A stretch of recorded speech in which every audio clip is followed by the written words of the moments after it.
할렐루야. 신앙생활을 하면서 은혜를 많이 받고 축복을 많이 받은 사람이 어느 날 갑자기 전혀 예상하지 못한 불행, 예상하지 못한 일에 휘말려 가지고 그런 일을 당하면 당황합니다. 그리고 자기 뜻대로 안 되면 절망하게 되는 거죠. 이런 일이 우리 삶 주변에는 굉장히 많습니다. 크게는 작게는 아주 많습니다. 사업 쪽도 그렇고 인간관계에서도 그렇고 특히 신앙생활을 하면서 이런 일들은 우리에게 비일비재하게 나타납니다.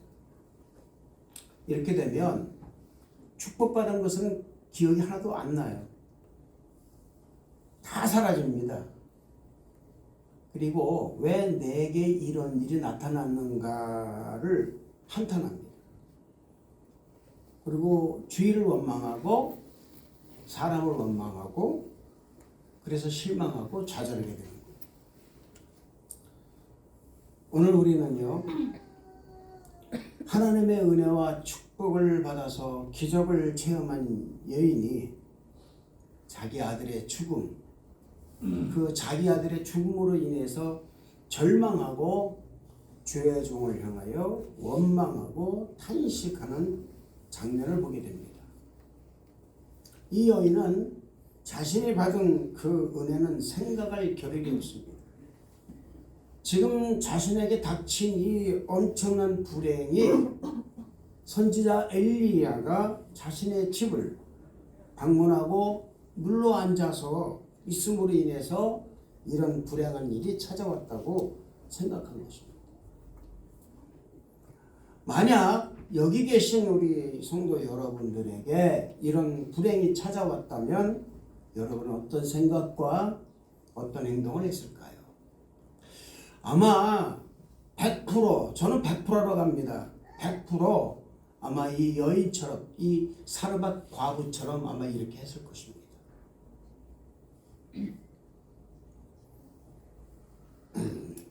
마치 여러분 욥기서에 나오는 욥의 그 고백처럼 주신 이도 여호와시요 거두신 이도 여호와시오니 여호와의 이름이 찬송을 받으실지어다 라고 고백할 수 있는 사람은 아마 없을 겁니다. 그게 우리의 믿음의 현 주소입니다. 우리는 예수님을 믿고 구원받은 사람들이에요. 아멘. 구원을 받았다라는 것은 뭐냐? 새로운 피조물이 되었다라는 것입니다. 피조물은 뭐냐? 창조됨을 받은 사람들이에요. 고린도후서 5장 17절 말씀처럼 그런즉 그리스도 예수 안에 있으면 새로운 피조물이라 이전 것은 지나갔으니 보라 새 것이 되었도다라는 이 말씀처럼 피조물이 된 사람들입니다. 할렐루야. 새로운 피조물이 되었다라는 것은 새로운 영으로 다시 사는 존재가 되었다라는 거예요. 다시 사는 존재가 되었다라는 것은 사망 가운데 죽을 수밖에 없었고 죽음이 왕노릇하는 이 세상에서 살아갈 수밖에 없었던 사람이 새로운 영을 부여받음으로 새롭게 다시 살아갈 수 있는 길이 열렸다라는 것을 의미하는 것입니다. 이것이 바로 살아있는 영이요, 즉 예수 그리스도의 영을 받은 사람들로서 이제는 마귀의 조종이 아니라 마귀에게 순종하는 사람이 아니라 새로운 피조물로서 예수 그리스도인이 되어서 새로운 삶을 살아가는 것을 의미한다 그 말입니다. 그렇기 때문에 요한복음 6장 33절의 말씀인 살리는 것은 영이요 육은 무익하니라 내가 너에게 이른 말이 영이요 생명이니라는 이 말씀처럼 이제는 죽은 육신의 생각 그 생각을 붙잡고 살아가는 것이 아니라 살아계신 예수 그리스도를 믿음으로 살아있는 영을 소유하게 된 사람들이라는 사실을 믿으시기를 바랍니다. 살아있는 영을 가진 사람은 한 가지 중요한 사명을 받게 됩니다. 그것이 바로 뭐냐? 오늘 말씀이에요. 살리는 사명을 받게 되는 것입니다. 오늘 말씀 좀 뭡니까? 한번 해봅시다. 기도자의 사명은 살리는 사명입니다. 할렐루야.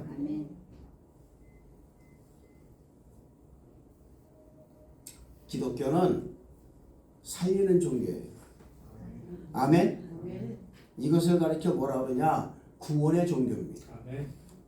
그렇기 때문에 종교이지만 사실 종교인이 아닌 살아계신 하나님을 믿는 실제 삶이에요.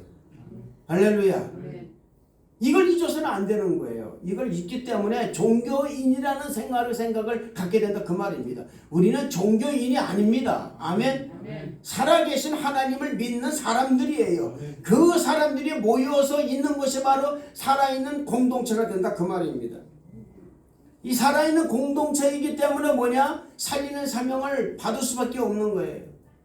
내가 살아있으니까, 내가 살아났으니까 다른 사람도 내가 살려야 하는 그 사명을 내가 받게 된다 그 말입니다. 저와 여러분은 이 살리는 사명을 받은 사람들이라는 사실을 잊지 마시기를 바랍니다. 사람들의 영혼을 살리는 사명을 감당하는 사람들이 되어야 된다는 거예요. 영혼을 구령하는 사명을 감당하는 저와 여러분이 되어야 될 줄로 믿습니다. 성경을 보면은 하나님께서는 수많은 사람들을 택하셨습니다. 한 가지 확실한 것은 하나님이 그들을 택하신 이유는 사람들을 살리려고 택하셨다 그 말이에요. 죽이려고 택한 게 아니라 그 말입니다. 모세를 택하셔서 이스라엘 민족을 바로의 손에서 구원하신 것도 이스라엘 민족을 살리시려는 하나님의 큰 그림이 있었다라는 거예요. 예수님께서 이 땅에 오신 궁극적인 목적이 뭡니까? 바로 사람들에게 새로운 생명을 주심으로써 살리는 사역을 감당하기 위해서 오신 거예요. 아멘. 마태복음 4장 23절 말씀 보면은 예수께서 온 갈릴리에 두루다니사 그들의 회당에서 가르치시며 천국 복음을 전파하시며 백성 중에 모든 병과 모든 약한 것을 고치시니라고 말씀하고 있습니다. 이 말씀을 한마디로 딱 정리하면 뭡니까? 예수님의 사역은 사람을 살리는 사역이라 그 말입니다. 마가복음 5장 35절 43절의 말씀 보면은 죽은 회당장 야이로의 딸을 살리신 예수님의 사역은 사람을 살리는 사역의 대표적인 예예요. 마가복음 5장 41절의 말씀은 그 아이 손을 잡고 이르시되 달리다 꿈 하시니 번역하면 곧 내가 네게 말하노니 소녀야 일어나라 하심이라. 할렐루야. 이 말씀하고 있듯이 예수님은 죽은 회당장 야이로의 딸을 살리신 놀라운 사역을 감당하신 것이라 그 말입니다. 사도행전 9장 36절에 43절의 말씀은 사역을 감당하다가 죽은 여제자 다비다를 살린 베드로의 그 살리는 사역을 기록한 장면입니다.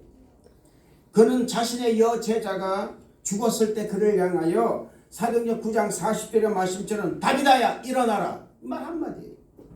다비다야 일어나라. 이 외침에 사망 권세가 떠나가고 다비다가 베드로 앞에 일어나 앉아 있었다라는 것입니다. 죽은 다비다가 일어나서 앉아 있는 거예요. 지금 여러분 우리 시대에 말합니다. 어떻게 죽은 사람이 살아나는가? 그러나 여러분 저희 수복음교회에서 우리 이상호 목사님은 죽으셨다가 살아나셨어요. 지금도 그런 기적은 일어납니다. 할렐루야. 그걸 믿느냐 아니 믿느냐에 따라서 다르다 그 말입니다. 사람을 살리는 사역은 우리가 눈으로 보고 귀로 듣고 손으로 만져지는 죽음도 이겨낼 수 있다는 것을 믿으시기를 주님 이름으로 축원을 드리겠습니다. 단순히 성경에서만 말씀하신 것이 아니라 오늘 우리의 삶의 현장에서 우리가 얼마든지 경험할 수 있는 이러한 사실을 믿으시기를 주님 이름으로 축원을 드리는 것입니다. 사르밧 과부는 선자 엘리야를 공개함으로 가뭄이 끝날 때까지 통에 가루가 떨어지지 않고 병의 기름이 떨어지지 않은 축복을 받은 사람이었습니다. 그런데 이런 좋은 일이 아주 오래 갈 줄 알았어요. 그런데 그만 사랑하는 아들이 병이 들어서 증세가 악화돼서 결국 죽음에 이르게 된 것입니다. 옛말에 호사다마라는 말이 있습니다. 좋은 일에는 항상 좋은 일만 있는 것이 아니라 그 안에 항상 마가 낀다라는 거예요. 그 나쁜 일이 이 여인에게 일어난 것입니다.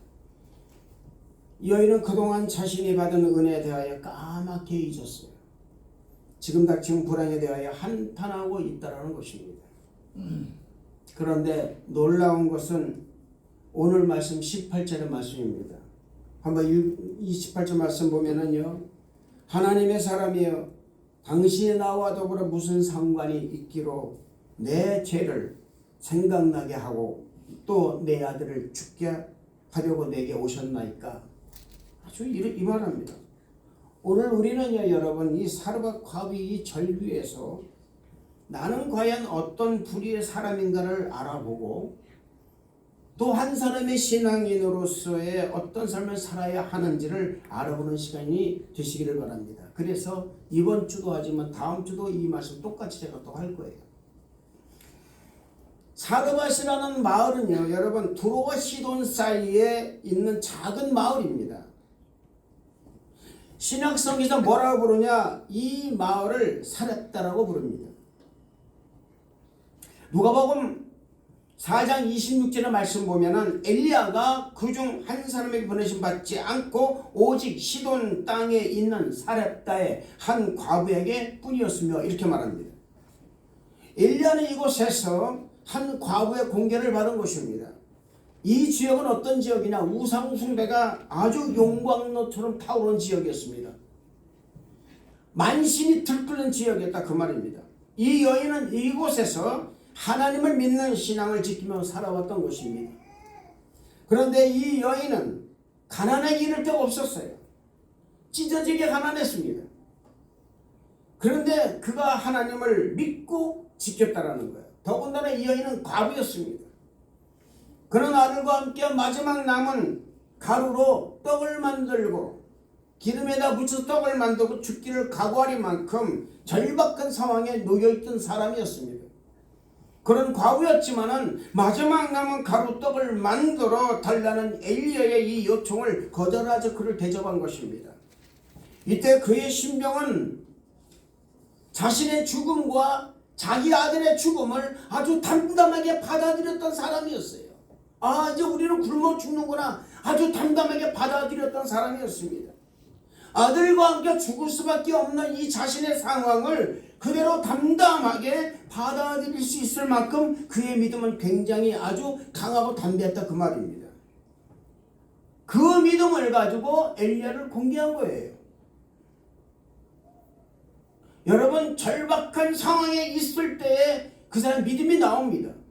그러나 여러분, 그 사람의 믿음이 정말 있느냐 없느냐는 또 어디서 나오느냐, 가장 풍족했을 때도 나올 수 있다 그 말입니다. 그 믿음을 가지고 엘리야를 공개한 것입니다. 이렇게 공개한 결과가 뭡니까? 신기하게도 통에 가루가 떨어지질 않았어요. 푸면 또 나오고 푸면 또 나오고, 병에 기름이 떨어지지 않았습니다. 부으면 또 채워지고 부으면 또 채워지고. 여러분의 삶의 자리에 이런 기적이 나타나도 얼마나 좋을까요? 먹어도 닳지 않고 꺼내도 말이죠 또 채워져 있는 이 놀라운 역사. 우리 하나님께서는, 여호와 하나님께서는 이스라엘 백성에게 말합니다. 너희가 이 광야 생활의 40년 동안에 너희의 모든 것을 봐라. 너희가 이 광야 40년 동안의 길을 걸어가면서도 너희의 신발이 떨어졌느냐? 너희의 옷이 헤어졌느냐? 아니다. 왜 내가 너희들에게 그런 일을 있도록 만들었지 않느냐? 이는 나 여호와가 너의 하나님 여호와의 것을 너희로 하여금 알게 하려 하십니다. 할렐루야. 할렐루야. 여러분, 이 말씀 우리에게 시사하는 바가 너무나 큰 것입니다. 하나님의 약속을 붙잡고 끝까지 믿고 말씀에 순종하면 하나님의 놀라운 기적을 경험할 수 있다는 것을 말해주고 있어요. 아멘. 그런데 계속 이어질 줄 알았던 이런 행복, 사역도 마찬가지라 그 말입니다. 봉사도 마찬가지라 그 말입니다. 끝까지 잘 될 줄 알았어요. 안 돼요. 그것이 바로 여러분 인간사입니다. 신앙생활입니다. 이 신앙생활 가운데 어떻게 그것을 이겨낼 수가 있느냐? 믿음이 아니면 이겨낼 수가 없는 거예요. 잘 될 줄 알았는데 얼마 못 가서 불행한 일이 겹칩니다. 과부의 외아들이 병들어 죽은 것입니다. 여러분 그냥 악하려면 별말 없어요. 또 낫겠지 그러는데 병들어 악화돼서 죽었단 말입니다. 이 여인은 18절에 이렇게 말합니다. 하나님의 사람이여 당신 나와 더불어 무슨 상관이 있고로 내 죄를 생각나게 하고 또 내 아들을 죽게 하려고 내게 오셨나이까. 여러분 이 여인의 죄가 무엇일까요? 그렇게 주의 종을 선대하고 잘 섬겼음에도 불구하고 이런 불행한 일을 당할 수밖에 없는 이 여인의 죄가 어떤 죄이길래 자신의 죄에 대해 생각나게 하느냐라고 절규하느냐라는 것입니다. 우리는 이걸 알아야 돼요. 사람이 처음 하나님의 복을 받으면 이 복이 하나님께서 주신 은혜로 받는 복이라 생각합니다. 이 복은 내가 잘나서 받는 복이 아니라 내가 노력해서 받는 복이 아니라 하나님이 주신 크나큰 은혜라 생각하게 됩니다. 고백을 합니다. 그러나 시간이 지나고 세월이 흐르면 그 은혜를 까맣게 잊어요. 그저 매일매일 똑같은 삶, 그리고 매일매일 받는 축복, 그리고 매일매일 잘하는 봉사, 매일매일 잘하는 저도 마찬가지 사역, 이 모든 것이 다 내가 잘나서 그런 줄 알고 그 말입니다. 내가 잘해서 그런 줄 알았다 그 말이에요. 내가 노력을 많이 했어. 내가 열심히 노력하니까, 내가 열심히 하니까 복이 임하는 거야. 바뀌었어요.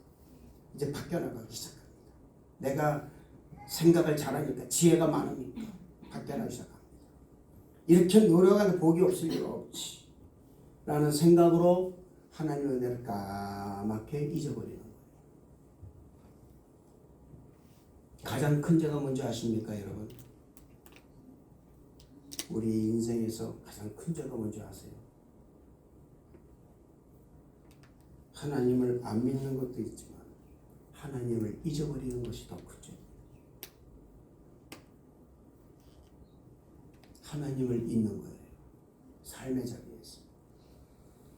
하나님 말씀을 잊어버립니다. 여호와 하나님께 대한 신앙이 식어져 가는 거예요. 그리고 타협합니다. 교회가 그래서, 상황이 이래서 내 신앙이 식어져 가는 거예요. 사람들로 인해서 식어져 가는 거예요. 아닙니다. 죄송하지만 내 자신이 식는 거예요. 여러분 엘리야를 오랫동안 공개합니다. 3년 이상을 공개합니다. 귀찮아져요. 언제 안 가? 안 갈까? 저 엘리야는 왜 계속 우리 집에 저렇게 그냥 있어? 이런 생각을 가지게 되니까 어때요? 처음 가졌던 거룩하고 그 신실한 믿음이 점점 식어져요. 그런데 아들이 죽기 전까지 이런 것이 보이지 않았습니다. 이게 내가 최고로 잘하는 생각이라는 생각이다 그 말입니다. 그런데 아들이 죽었어요. 죽으니까 내가 했던 모든 생각이 다 생각이 나는 거예요. 내가 왜 그런 생각을 했을까? 내가 이래서 그랬을까? 아들이 죽게 되니까 그런 죄가 다 보이는 것입니다. 이런 일들이 여러분 우리 주위에 얼마나 많이 일어나는지 모른다 그 말입니다. 구원의 축복을 받고 살리심을 축복을 받았던 그때는 오직 예수, 오직 하나님, 오직 성령 충만을 외쳤지만 시간이 지나고 교회 생활의 지루함을 느끼고 흥미를 느끼지 않게 되는 거예요. 교회에 대해서 비판의 소리를 많게 합니다. 은혜의 소리를 하면 무엇인가 자신이 좀 부족한 것 같이 느껴지는 거예요. 정신 나간 사람이 느껴진다 그 말입니다. 그런 생각이 들어가는 거예요.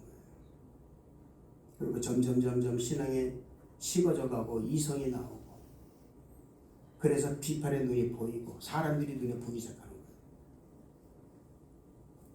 교회에서 사람들이 잘못하는 것. 그래서 뭐가 되느냐? 믿음으로 시작한 이 신앙생활이 율법으로 자꾸 이제 돌아가는 거예요.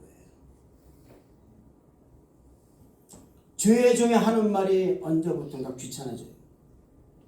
잔소리같이 느껴지고, 누군가가 나에게 기도하라고 하면은 이 핑계 저 핑계도 기도 안 합니다. 기도한다 하면서도 기도 안 해요. 그래도 양심은 있어요. 두 손은 모아요. 한 1분 기도합니다. 그리고 기도했다고 하는 거예요. 이렇게 되면은 1분 기도한 것이 10분 기도한 것처럼 오래되고요. 5분 기도하는 50분 된 것 같아요. 근데 딱 깨보면은 5분밖에 기도 안 했어요. 과부의 삶이 그렇게 변화된 것입니다. 여러분, 더구나 이 과부가 살던 지역은 어떤 지역이냐? 우상이 난무한 지역이에요. 여러분, 우리가 살고 있는 이 지역은 우상이 가득한 곳입니다. 과부의 시대나 지금의 우리의 시대가 다를 바가 없어요. 똑같아요. 과부는 하나님의 선지자를 옆에 모시고 사는 동안에 자신의 삶이 죄에 오염되어 있었다는 것을 깨닫지 못하게 됐다가 아들이 병들어 죽어버리니까 그때서 깨달아진 거예요. 내가 오염됐구나라는 걸 깨달은 거예요. 다행이죠. 다행이죠, 여러분. 하나님께서 주신 은혜를 그저 세상 돌아가는 이치로 생각하게 되었고, 특히 두로와 시돈 이 지역 사람들의 삶을 보면서 하나님에 대한 신앙이 식어져 있는 자신의 모습을 발견하게 됐다, 그 말입니다. 저는 우선도 여러분들이 내 모습을 발견하시기를 축복합니다. 나의 모습이 어떤 모습인가를 발견하는 오늘 이 시간 되기를 주님 이름으로 축원을 드리겠습니다. 여러분, 사람이 자신의 모습을 가장 정확하게 볼 수 있는 기회는 하나님 앞에 설 때예요. 아멘. 하나님 앞에 설 때에 가장 자신을 정확하게 볼 수 있다, 그 말입니다. 과부는 비록 자신의 삶이 쉽지 않음에도 불구하고 하나님을 생각하고 하나님을 보며 살아온 것입니다.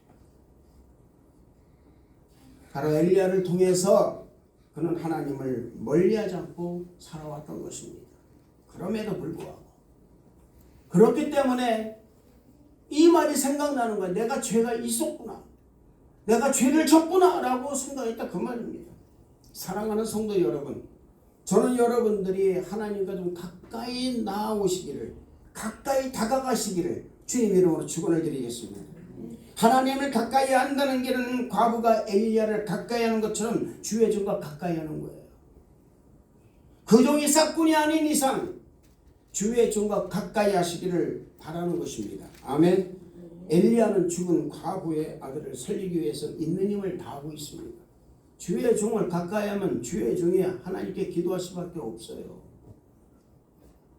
그 사람을 위해서 생명 내놓고 기도한다, 그 말입니다. 죽은 외아들을 안고 자기 침상까지 내어줬습니다. 여러분, 생각해 보시기 바랍니다. 주의 종입니다. 그런데 주의 종이라도 어떻게 죽은 아이를 위해서 자기 죽은 시체를 들고 있으면서 자기 침상에 누울 수 있을까요? 지금 생각하면 여러분 뭐라고 합니까? 재수가 없다, 뭔가 불길하다, 뭔가 좀 깨름치다 얘기할 것입니다. 죽은 시체인데 그게 어린아이더라도. 그러나 그 어린아이를 안고 이 엘리야는 지금 어디에 있느냐, 어디로 갔느냐, 자기 침상에다 누웠다, 그 말입니다. 그리고 하나님께 부르짖어 기도합니다. 그는 20절에서 21절에 나의 하나님 여호와여, 주께서 내게 또 내가 우거하는 집 이 과부에게 재앙을 내리사 그 아들로 죽게 하셨나이까 하고 아이의 몸을 3번 펴서 엎드리고 나의 하나님 여호와여, 원컨대 이 아이의 혼으로 그 몸에 다시 돌아오게 하옵소서. 할렐루야. 이 기도에 하나님께서 응답하셔서 엘리야의 그 소리를 들으시고 아이의 혼이 그 아이로 다시 몸에 돌아와서 살게 하셨어요. 할렐루야. 여러분, 이것은 성경에서 일어난 일이 아닙니다. 아멘. 우리의 삶의 자리에서도 이런 일은 가능한 거예요. 어떻게 가능하느냐? 우리가 죽음이라는 것은 뭡니까? 여러분, 예수님 믿지 않으면 살아있다 하나 뭐예요? 죽은 사람들이에요. 왜요? 영이 죽은 사람들은 그 말입니다. 영이 죽어버리니까 뭐와 같이 살아요? 금소와 같이 산다고 성경은 써 있습니다. 그러면 그 사람들을 살리는 데는 뭡니까? 영이 그 안에 들어가게 만들어야 되는 거예요. 아멘? 그걸 누가 합니까? 여러분, 우리 살아있는 성도 여러분들, 살아있는 영을 가진 여러분들이 해야 된다 그 말이에요. 아멘?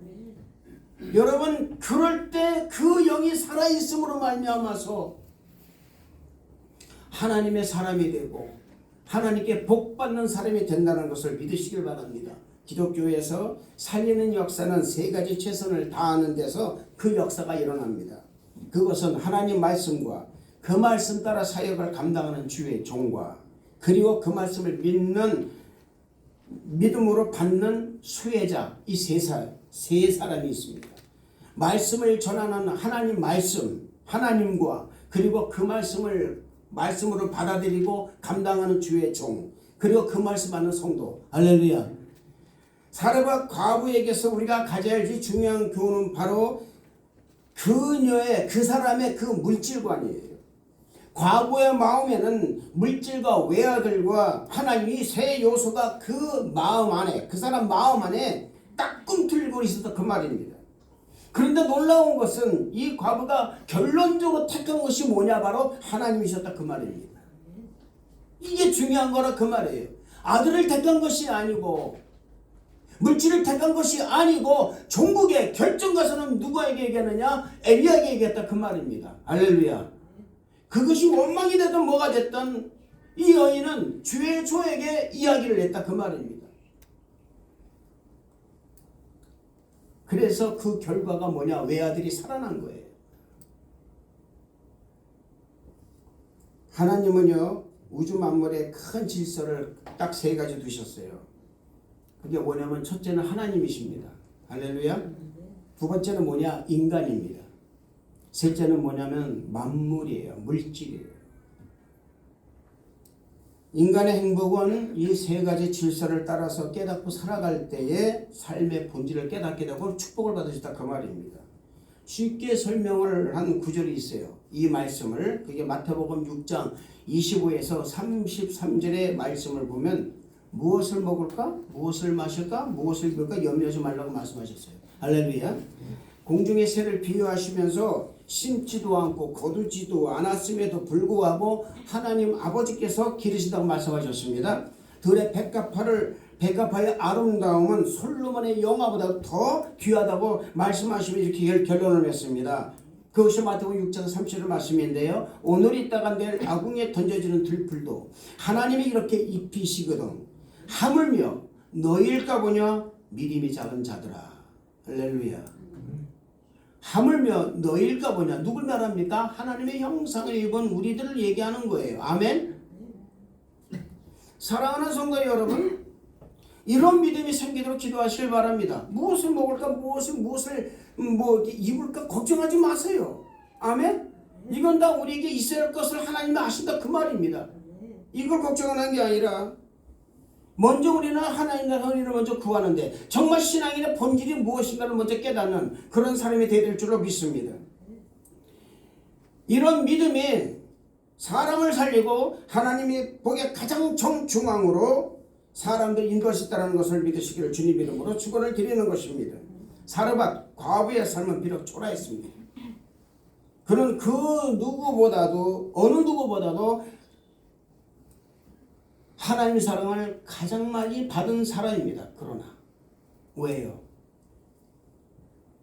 세상에 천대를 받았지만 그는 하나님을 가장 아름답게 섬긴 사람이에요. 세상적으로 성공한 부자가 모든 것을 다 빼앗기고 거지로 살아가던 나사로의 삶보다 못하다는 것을 우리는 압니다. 부자는 생전에 부자로 살았습니다.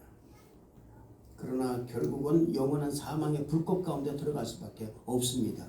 왜 그랬을까요? 왜 여러분 하나님 믿으면서 부자로 하나님 믿으면서 그렇게 살았으면 좋겠는데 그러지 못한다 그 말입니다. 예수님께서 이런 말씀하셨어요. 부자가 천국에 가는 것이 낙타가 바늘 길어 들어보다 더 힘들다. 그러나 거저 나사로는 모든 것을 다 빼앗겼지만 그의 삶은 거룩한 삶이었고 구별된 삶을 살았기에 천국에 들어갈 수가 있었다라는 거예요. 할렐루야. 누가 말합니다. 이 땅에 살 때 부자로 사는 것이 뭐가 나쁘냐 이렇게 말합니다. 그렇다면 그 사람은 한 가지 결심을 해야 돼요. 그게 무슨 결심이냐? 내가 부자로 살 수 있는 길을 걸어가면 되는 거예요. 아멘? 아멘? 어떻게 걸어갈까요? 너희는 먼저 그의 나라와 그의 일을 구하라. 그리하 이 모든 것을 너에게 더하시리라. 간단한 겁니다, 여러분. 내가 부자로 살고 범사에 잘 되는 삶을 살려면 못하니까 영광을 돌리면 돼요. 그게 내가 살아가는 방법이에요. 아멘? 이런 사람이 나도 살지만 내가 삶으로 인해서 나의 삶을 통해서 다른 사람을 살리는 놀라운 살리는 사명을 감당하는 사람들의 사실을 믿으시기를 주님 이름으로 축원을 드리겠습니다. 저는 성도 여러분들이 그런 삶을 살기를 축복합니다. 비록 조금은 힘들어요. 조금은 어렵습니다. 조금은 내 상식과 맞지 않습니다. 내 생각과 맞지 않아요. 내 이성과 맞지 않습니다. 그러나 하나님이 하시라면 마치 노아가 방주를 질 때 하나님 말씀하십니다. 너는 120도 방주를 지어라.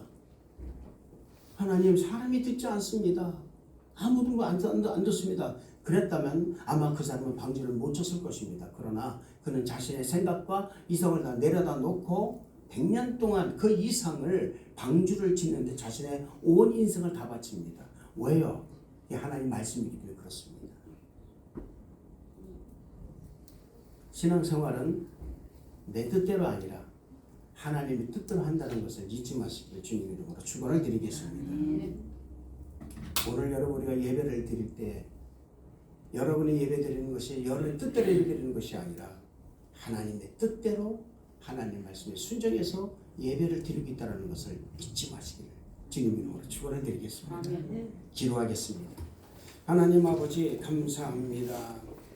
하나님의 말씀 속에 살기 원합니다. 하나님 말씀 안에 살기를 원합니다. 주님께서 함께 하시고 은혜를 더하여 주시옵소서. 감사를 드리옵고 예수님 이름으로 기도드리옵나이다. 아멘. 우리 말씀을 생각하면서 주님 성어 3번 크게 외친 다음에 통성으로 기도하겠습니다. 주여 주여 주여. 오 하나님 아버지 영광과 찬양과 존귀를 받아주시고 은혜를 더하여 주심을 아버지 감사드립니다. 하나님의 놀라운 은혜로 충만하게 임하여 주시고 주의 성령으로 충만하게 하여 주셔서 하나님께서 함께하여 주시고 역사하여 주옵소서. 오 우리 하나님 놀라운 은혜 충만하게 채워주심을 하나님 감사드립니다. 주의 성령으로 충만하게 임하여 주시고